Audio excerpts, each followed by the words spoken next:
ನಮಸ್ಕಾರ ಸ್ನೇಹಿತರೆ. Big boss Kannada season 12ರಲ್ಲಿ ಇತ್ತೀಚೆಗೆ ನಡೆದ ಒಂದು ವಿವಾದ ಎಲ್ಲರ ಗಮನ ಸೆಳೆದಿದೆ. ರಕ್ಷಿತಾ ಶೆಟ್ಟಿಗೆ ಅವಳವಳು ನಿನ್ನೆ ಮೊನ್ನೆ ಬಂದಿರೋ ಸೆಡೆ ಎಂದ ಬಳಿಕ ಕಾಕ್ರೋಚ್ ಸುದೀಪ್ ಕ್ಷಮೆ ಕೂಡ ಕೇಳಿದ್ರು. ಆದ್ರೆ ಇದು ಇಲ್ಲಿಗೆ ನಿಲ್ಲಿಲ್ಲ. ಇದು ಈಗ ಕಿಚ್ಚ ಸುದೀಪ್ ಅವರ ಗಮನಕ್ಕೆ ಬಂದಿದ್ದು ಕಾಕ್ರೋಚ್ ಸುದೀಪ್ ಹಾಗೂ ಅಶ್ವಿನಿ ಗೌಡಗೆ ಸರಿಯಾಗಿ ಕ್ಲಾಸ್ ತೆಗೆದುಕೊಂಡಿದ್ದಾರೆ.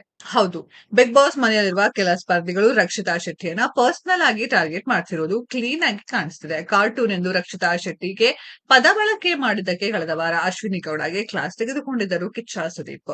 ಅಷ್ಟಾದ್ರೂ ಕೆಲ ಸ್ಪರ್ಧಿಗಳಿಗೆ ಬುದ್ಧಿ ಬಂದಿಲ್ಲ ನೋಡಿ. ಇದಕ್ಕೆ ಇತ್ತೀಚೆಗೆ ಮಾತಿನ ಭರದಲ್ಲಿ ಅವಳು ನಿನ್ನೆ ಮೊನ್ನೆ ಬಂದಿರೋ ಸೆಡೆ ಅಂತ ಕಾಕ್ರೋಚ್ ಸುದೀಪ್ ರಕ್ಷಿತಾ ಶೆಟ್ಟಿಯನ್ನ ನಿಂದಿಸಿದ್ದು ದೊಡ್ಡ ಉದಾಹರಣೆ. ಸೆಡೆ ಎಂದು ಹೇಳಿ ನಂತರ ಸುದೀಪ್ ಕ್ಷಮೆಯನ್ನು ಕೇಳಿದ್ದಾರೆ. ಆದ್ರೆ ಕಿಚ್ಚನ ಗಮನಕ್ಕೆ ಬಂದ ಮೇಲೆ ಅದನ್ನ ಸುಮ್ಮನೆ ಬಿಡೋಕೆ ಆಗುತ್ತಾ? ಚಾನ್ಸೇ ಇಲ್ಲ. ರಕ್ಷಿತಾ ಶೆಟ್ಟಿಗೆ ಕಾಕ್ರೋಚ್ ಸುದೀಪ್ ಅವಳು ನಿನ್ನೆ ಮೊನ್ನೆ ಬಂದಿರೋ ಸೆಡೆ ಅಂತ ಹೇಳಿದ್ರು. ಸೆಡೆ ಅನ್ನೋದು ಸರಿಯಲ್ಲ ಎಂದು ಗಿಲ್ಲಿ ನಟ ಹಾಗೂ ಧ್ರುವಂತ್ ಕಾಕ್ರೋಚ್ಗೆ ಎಚ್ಚರಿಸಿದ್ದರು.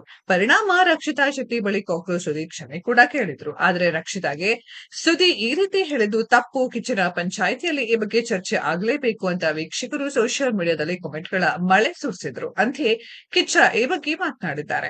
ಮಿಸ್ಟರ್ ಸುದೀಪ್ ಸರ್, ಸೆಡೆ ಅಂದ್ರೇನು? ಚೈಲ್ಡ? ಹಾಗಾದ್ರೆ ನನಗೆ ನೀವು ಇನ್ಮೇಲೆ ಮಗು ತರಾನೇ ಕಾಣಿಸ್ತೀರಾ? ನಾನು ನಿಮಗೆ ಹಾಗೆ ಕರೀಲ ಎಂದು ಕಿಚ್ಚ ಸುದೀಪ್ ಅವರು ಸುದೀಪ್ಗೆ ಪ್ರಶ್ನೆ ಮಾಡಿದ್ದಾರೆ. ಕೋಪದಲ್ಲಿ ಜಗಳದಲ್ಲಿ ಆ ಮಾತು ಬಂತು ಅಣ್ಣ ಎಂದು ಸುದೀಪ್ ಕಿಚ್ಚನಿಗೆ ಹೇಳಿದ್ದಾರೆ. ಆದ್ರೆ ಕೋಪದಲ್ಲಿ ಬರ್ಲಿಲ್ಲ ಸರ್, ನಿಮ್ಮ ದೃಷ್ಟಿಕೋನ ಹಾಗಿದೆ. ಅಶ್ವಿನಿ ಗೌಡ ಅವರೇ ಏಕವಚನದಲ್ಲಿ ಮಾತನಾಡೋದು ತಪ್ಪು, ಇದು ತಪ್ಪು, ಅದು ತಪ್ಪು ಅಂತೀರಿ. ಆದ್ರೆ ಈ ತರಹ ಪದಗಳನ್ನ ಮಾತನಾಡ್ಬೇಕಾದ್ರೆ ಸೈಲೆಂಟ್ ಆಗಿರ್ತೀರಿ. ಅಶ್ವಿನಿ ಅವರೇ, ಅಕಸ್ಮಾತ್ ನಿಮಗೆ ಹೀಗೆ ಕರೆದಿದ್ರೆ ಏನ್ ಮಾಡ್ತಿದ್ರಿ?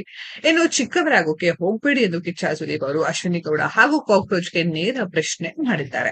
ಸ್ನೇಹಿತರೆ, ಈ ರೀತಿಯ ಪದ ಬಳಕೆಯನ್ನ ಬಿಗ್ ಬಾಸ್ ಮನೆಯಲ್ಲಿ ಮಾಡ್ತಿರೋದು ನಿಮ್ಗೆಲ್ಲ ಎಷ್ಟು ಸರಿ ತಪ್ಪು ಅನ್ಸುತ್ತೆ ಅದ್ರ ಬಗ್ಗೆ ಕಮೆಂಟ್ ಬಾಕ್ಸ್ ಅಲ್ಲಿ ಕಮೆಂಟ್ ಮಾಡಿ.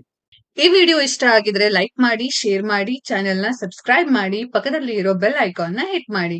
ಮುಂದಿನ ವಿಡಿಯೋದಲ್ಲಿ ಭೇಟಿಯಾಗೋಣ. ಧನ್ಯವಾದಗಳು.